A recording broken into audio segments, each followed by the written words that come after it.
A little while ago, I was scrolling through Instagram and I stopped on a video of a woman demonstrating how she applies her blush. And I almost kept scrolling because I thought, I know how to apply blush. I've been doing it my whole life. You smile, you find those little apples on your cheeks, and you dust the color right on. That is what we were all taught. But something made me stay. And she said that after 50, applying blush on the apples of your cheeks is actually dragging down your whole look. Not lifting it, dragging it down. I did not want to believe her. So I did a little experiment right there in front of my own mirror. The old way on one cheek, her way on the other. And you know what? She was right. One side looked lifted and fresh. The other looked so tired. And that is just from blush placement. Something I had been doing my whole life without a second thought. And that is exactly what today's video is all about. Beauty habits that most of us over 50 are still doing. Not because we don't care, but because no one ever told us the rules have changed. And I have 10 of them for you today, and I'm saving the most personal one for last. If you have gray or silver hair, you're going to want to stay for that one. And I also want to mention, none of these mistakes mean that you've been doing something wrong. The beauty rules we grew up with were written for younger skin.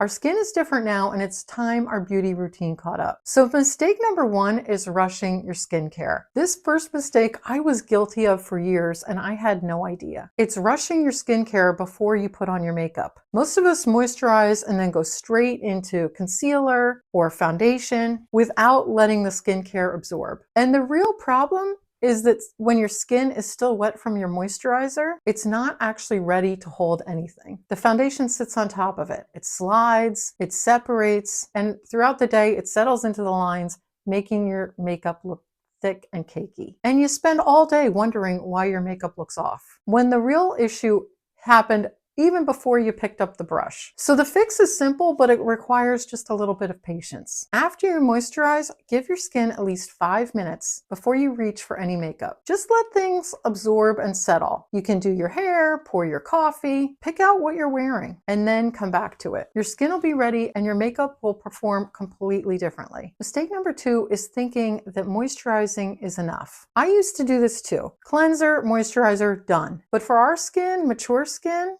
that's been through what ours has been through, hydration alone is only one part of the picture. We also need something that's actively working on firmness and elasticity. And that's where I want to tell you about something I added into my skincare routine about 2 months ago, and it has genuinely become one of my favorite steps. This is the Okawa Dual Action Lifting Cream. I have dry skin, mature, over 50, dry. And I took before pictures when I started using this product because I wanted to be honest with you about whether or not it was actually doing anything. My biggest concern has always been these smile lines that go from my nose to my mouth. And after 2 months of using this product several times a week, those lines are noticeably less steep. And I can see it in my photos. And here's how I use it. After I cleanse and moisturize, I let my moisturizer absorb first, and this is exactly what we talked about in mistake number one. Then I pump a pea-sized amount of the lifting cream into my palm, squeeze it around a bit with my finger to activate the ingredients, and then apply it to my face in upward strokes. Every time I use it, I feel a slight tightening, like a little mini lift happening right there. And over time, my face actually looks more lifted and tightened. And what's doing the work is Idealift peptide technology, which improves skin elasticity,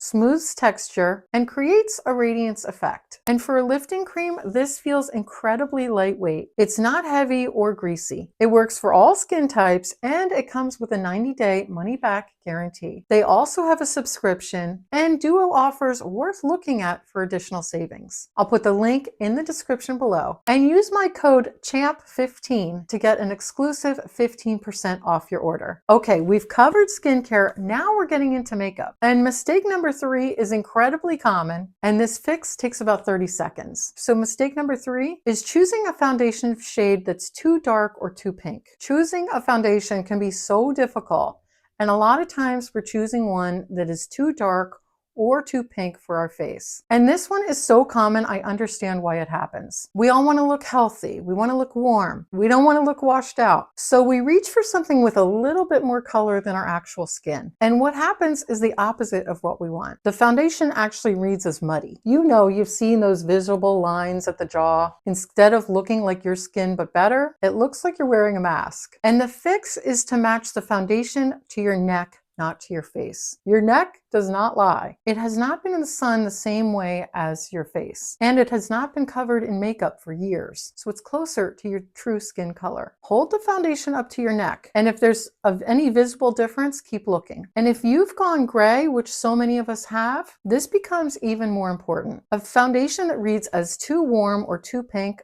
against silver hair will actually fight the cool tones that your hair is bringing. And you want something that works with the whole picture. The foundation will set the canvas for you the whole rest of your makeup routine. Now, mistake number 4 is what a lot of us then do that undoes all of that work. And mistake number 4 is setting powder all over the face. There was a time when using setting powder made sense. Matte skin was the look, everything stayed put, no shine anywhere. And if you were 28, with skin that was still plump and smooth, the finishing powder worked beautifully. But after 50, it does something else. Powder tends to settle in every fine line, dries out skin that's already working hard to try to stay hydrated, and it gives a papery flat finish that reads as older instead of more polished. And the more of it you apply to try to fix the situation, the worse it becomes. So the fix is to use the powder strategically, not universally. If you need to set a little something like under your eyes, your T-zone, wherever you tend to get a little oily, set just that area. The rest of your face doesn't need it. In fact, most of your face looks better without it. Let your skin have a little dewiness. It actually reads as healthier and more youthful than a fully mattified finish. I also have another recommendation for you, which I think works way better than any setting powder I've ever seen,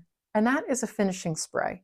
It's light, it sets your makeup, and it holds all day. Mistake number 5 is eyeliner on the waterline. This is one of those techniques that feels classic and polished. A little black liner on the waterline, all the way around. And on younger eyes, with lots of white space and open lids, it can actually look gorgeous. But on mature eyes, it's something else entirely. It makes your eyes look smaller, it makes us look tired, and it closes everything down at exactly the moment we want our eyes to look open, bright, and awake. So the fix for this is a nude or white liner on the waterline. And it sounds like it would look strange. Try it once. I doubt you're going to go back, because a nude liner on the waterline makes your eyes look larger, more open, and more rested. And this is one of those small swaps that makes people say, "You look great today," and they can't figure out why. Now, number 6 is one I resisted for a long time because I thought it was a trend. It's not a trend, it's a game changer. Mistake number 6 is ignoring what's happening with your brows. This one is sneaky because it happens so gradually, you almost don't notice it. Over time, our brows thin out. They lose density. And some of us overplucked for years, back when thin brows were having a moment, and then they never fully came back. Some of us just have brows that have thinned or lightened as our hair colors changed. And here's the thing about brows that most people don't fully understand until someone points it out. Brows are the frame of your face. They give your face structure, definition, and expression. And when the frame fades, the whole face can start to look less defined, less awake, and less like you. And the fix is not complicated, but it does require paying a little bit of attention. Fill in your brows, not with a heavy hand, not with a harsh dark line, but with short feathery strokes that mimic the look of natural hair. And then just match the color to your current hair color and not the color you used to have. And if your brows have really thinned, a brow gel can do a lot of the heavy lifting. Fuller brows read as younger, not trendier. It just gives you the look of being more vital, more awake, and more present. Now we're moving on to lips. I have 2 mistakes here back to back because they are 2 sides of the same coin.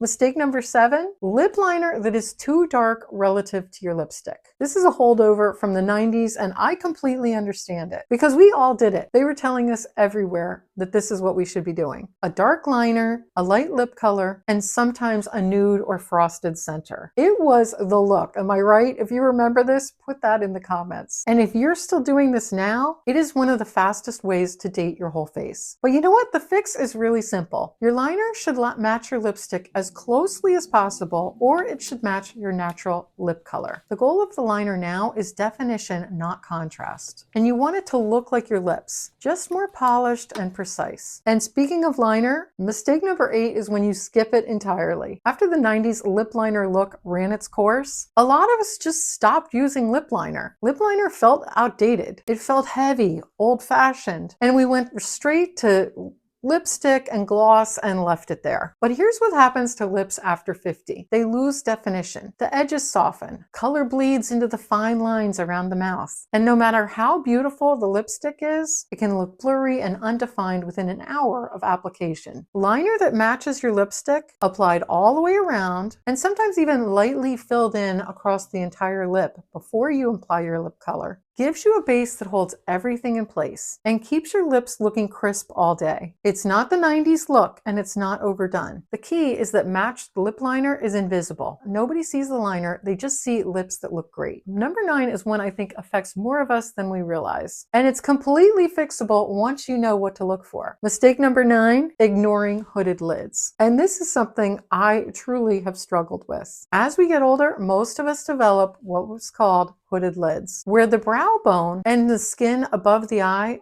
starts to lower and cover part of the lid. Some women have always had them. Many develop them after 50. And the challenge is that almost every eye makeup tutorial you've ever watched is filmed on someone with a wide open lid. And they have plenty of visual space to work with. If you're applying eyeshadow the way those tutorials show and wondering why it looks muddy or heavy, or why you can't even see any of the beautiful blending you just did when your eyes are open, hooded lids are almost certainly why. The fix here is to think beyond your lid. When your eyes are open, look straight into the mirror and see exactly how much lid space is actually visible. That is your canvas. So you apply your color slightly above where your natural crease is so it's visible when your eyes are open. Keep the lid itself lighter, and that will help open up the eye. And then avoid dark shadow all the way across the lid, because on hooded eyes, it closes everything down. Once you start applying shadow with your hooded lids in mind, rather than despite them, your eye makeup will start working for you rather than against you. Okay, I told you at the beginning that I saved the most personal one for last. And if you have gray or silver hair, this one is for you. And honestly, even if you don't have gray or silver hair, I think this one is going to shift how you think about makeup entirely. Mistake number 10 is wearing no color on your face once your hair goes gray. Let me tell you something personal. I was a natural strawberry blonde my whole life. Pale skin, hazel eyes, tons of freckles, and warm hair color that put some life into my face, whether I tried or not. And then my hair went gray. My eyebrows faded, and something changed that I could not quite put my finger on at first. I looked washed out, not sick, not tired exactly, just absent, like the contrast that quietly